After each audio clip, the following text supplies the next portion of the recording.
Okay, now we will discuss question number 8. Question number 8 is a statue 1.6 meter tall stands on the top of a pedestal from a point on the ground.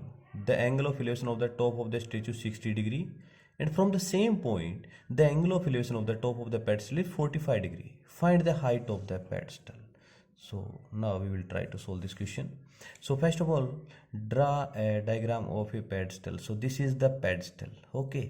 और इसके ऊपर हम एक statue को हमने stand up कर रखा है। यहाँ पे एक स्टेच्यू है और स्टेच्यू की जो आपको हाइट है वो दे रखा है कितना, 1.6 metre. This is the ground, and ground पे हम एक पॉइंट कंसीडर कर लेते हैं। इस पॉइंट से स्टेच्यू का ये this is the top of the statue, इसको ज्वाइन कर दो और इसका एंगल ऑफ इलेवेशन हमें कितना डिग्री गिवन है, 60 degree. So that is 60 degree.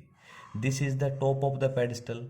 सो इसको भी इस पॉइंट से सेम पॉइंट्स बोला है तो इस पॉइंट को ज्वाइन कर दूंगा और ये आपको जो एंगल ऑफ इलेवेशन है दैट इज गिवन 45 डिग्री। हमें फाइंड आउट करना है हाइट ऑफ द पेडिस्टल। सो इसकी हाइट को एक बार आप h मीटर एज्यूम कर लीजिए। Write it, let the height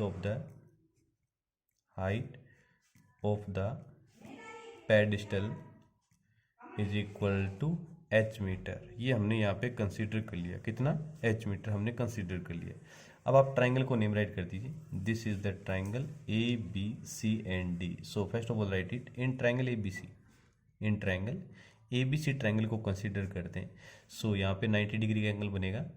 so angle is 45 degree. इस अपोजिट साइड क्या बनेगी, B C, that is perpendicular. A B क्या बनेगा, बेस बन जाएगा। So right it tan 45 degree is equal to B C upon A B. tan 45 1 B C H upon A B, cross multiply किया, A B की value equal to H आ जाएगी। इसको result number first right कर दीजिए आप। अब हम क्या करेंगे, ट्राइंगल ए बी डी को कंसीडर करेंगे। So right it in triangle A B D. इस ट्राइंगल में देखोगे तो थीटा की वैल्यू 60 डिग्री है। So again tan 60 degree equal to perpendicular हमारा बी डी बन जाएगा और बेस हमारा ए बी। क्या मैं बी डी को B C plus C D लिख सकता हूँ, बिल्कुल। So right it B C plus C D upon A B. tan 60 √3 B C H plus C D is 1.6 upon A B की value हमने अभी कंसीडर फाइंड आउट किया था, H आ जाएगा। क्रॉस मल्टीप्लाई कर दीजिए आप इसका। So √3h is equal to h plus 1.6। So इस h को इधर लेफ्ट साइड में शिफ्ट करोगे, so it becomes √3h minus h is equal to 1.6।